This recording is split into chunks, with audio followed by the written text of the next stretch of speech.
Late drama then at Goodison Park. In the end, it finished 1 each, a point apiece. Begs the question, who'll be the happier of the two managers after that, Owen?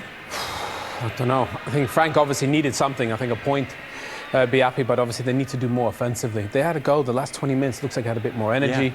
Yeah. Damari Gray looked good and Gordon had chances. But I think for Forest, look, you know, we said before the game they're going to have a go. You know, they're quite positive. We saw that. But I think both sides need a little bit more offensively, need to create a little bit more. What did you make of that, Tim, in the end? Everton need to chase the game from the start. I mean, they play so relaxed. It's all the sophistication, what Frank's trying to get into, and forget that. Throw it out the window. Get the ball forward, make some tackles, show urgency, give the fans what they want to see. They want to see the last 10 minutes of that game when they're chasing it. That's how they need to start the games. They're playing against a team who's got promoted from the Championship. They need to assert themselves straight away, but they're waiting. It's not a chess match. Get at it. That's what the fans want to see up there. We've played there many, many times. Roll your sleeves up, give everything, leave your heart on the pitch. That's exactly what they want to see. They're not seeing it at the moment. Damari, an awful lot of effort put out there on the pitch. How are you feeling in the end with just that 1 point? Disappointing. I think we've controlled the game, created opportunities, and we've switched off and they've scored later on. Positive to take is we obviously equalised. I think last season we might not come back, but we showed character to take the point. As you say, a lot of chances created there. Why is it not quite going for Everton just right now? Is it hangover from last season? I think you could say that, but like I said, I think today, performance-wise, it was good. It's just in the important end of the pitch, we didn't take our chances, and you know, we can take a point. Nobody will be fully happy with that, but I think if we keep playing like that, we'll keep improving and win more games. Never in Everton's Premier League history have you lost the opening three. Was it important, if nothing else, to make sure that you avoided that defeat? Oh yeah, we're going to every game with a winning mentality, and you know, records and stats are what they are, but we take each game and approach each game trying to win. Good man, thank you. Thank you. Thank you. Cheers. Interesting thoughts from Damari Gray. He thought Everton controlled the game. We'll get into that in a second. But it could have been a lot worse, of course, for Frank Lampard's side. 81 minutes on the clock. Forest thought they'd won it through Brennan Johnson, Tim. Good finish from Brennan Johnson. Yates with a shot. I thought Pickford should have done better, but he just palms it back into a dangerous area, and Brennan just waits for him to go the wrong way and just rolls it in the corner. It's a great finish from the young lad. Yeah, it's the composure which stands out above anything else.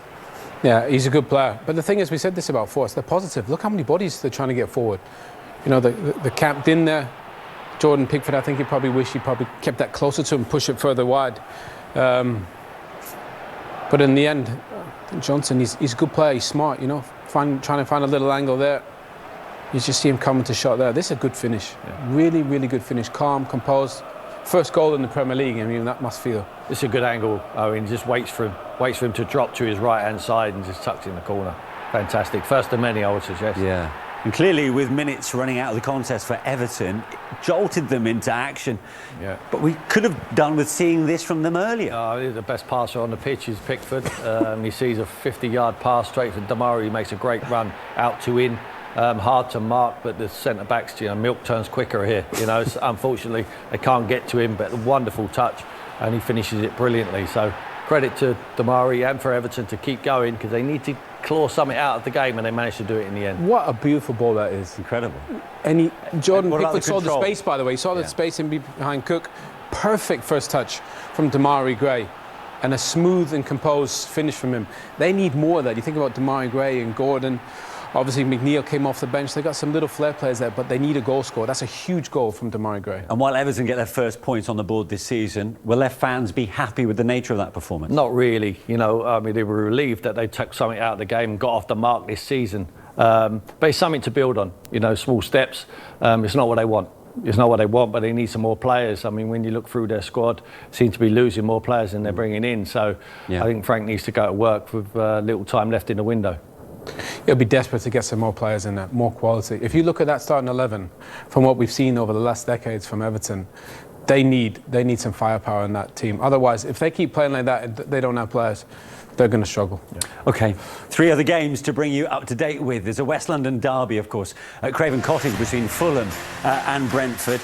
What a game in the end this turned out to be. 5 goals in all, 44 seconds in, and Fulham found themselves ahead. Bobby D. Cordova-Reid. Yeah, a few little ricochets, but you know what? They're there. You know, they're positive. They're on the front foot. We saw it against Liverpool. They love a go. You know, they're obviously good on set pieces as well. I love this player. He's a good player. Signed him from Sporting. João At the base, Palhinha. Palhinha, at the base of the midfield, very good. Good on set pieces, got a great mentality. They're a good side for them, and that's a great goal. Brentford are an exceptional team on set pieces. We see it there from Norgard. Yeah, 2-1 at the break. Into the second half, he had a goal disallowed earlier, but Ivan Toney did get one in the end for 2-2. Oh, he was a real threat all afternoon. He was always putting himself in positions, holding the ball up, looked a real threat in front of goal, and a good finish. He deserved that. And with literally moments left before the full-time whistle, Alexander Mitrovic, who we know is lethal in the air. Can you score in the Premier League? That's the question. The man can. Absolute machine. Scored a ton in the Championship, and that is a fantastic goal on the back post. He's a powerhouse in there. Yeah, you can tell what it means to the players, to the Fulham fans as well. So let's hear then from Fulham's match winner, Alexander Mitrovic. All smiles as he comes in here. Alexander, describe that feeling, the last-minute winner. Well, yeah, amazing feeling. I think it was good derby day. A lot of goals, turnovers, and in the end, we managed to get win. We made it difficult for ourselves. We had a good 35 minutes first half. Then we slowed the tempo. They were coming. They scored two goals, and on the end, I managed to get goal. To be honest, missed a couple of chances, but on the end, keep calm, stay in the game, and managed to get the goal. Yeah, that's his third goal for Alexander Mitrovic. He's already matched his tally from the last campaign in England's top flight.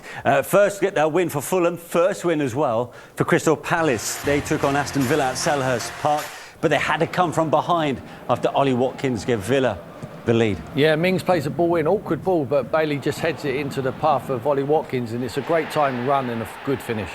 And they got off to a wonderful start, and then the capitulation started from there. Credit to Palace, it only took them 2 minutes to equalise through Zaha. They've got some great players on the counter. Zaha and Eze, Edouard. It's a really good finish in goal from Zaha. But I love the way Patrick Vieira has these guys playing. They've got some good flair players. They changed the style. They're a lot younger, and they're going to be a threat this season. Into the second half, Palace were given a penalty for this handball on Luca Digne. Any debating this? Yeah, no, I'm not, because I think his arm's in an unnatural position there. He's got it above his head. That's what the law says at the moment. Gets a little bit fortunate there, Wilf, with the rebound. He tucks it away. He has something to say to Martinez. And, they extended their lead again. Love this one. Third. Patient build-up. Eze, Zaha, Mitchell, and that ball in is absolutely perfect. Mateta's in there, finishes it off. Great 3 points for Palace. Comeback win for Palace, comeback win for Southampton at Leicester City. Leicester took the lead, some free kick from James Maddison.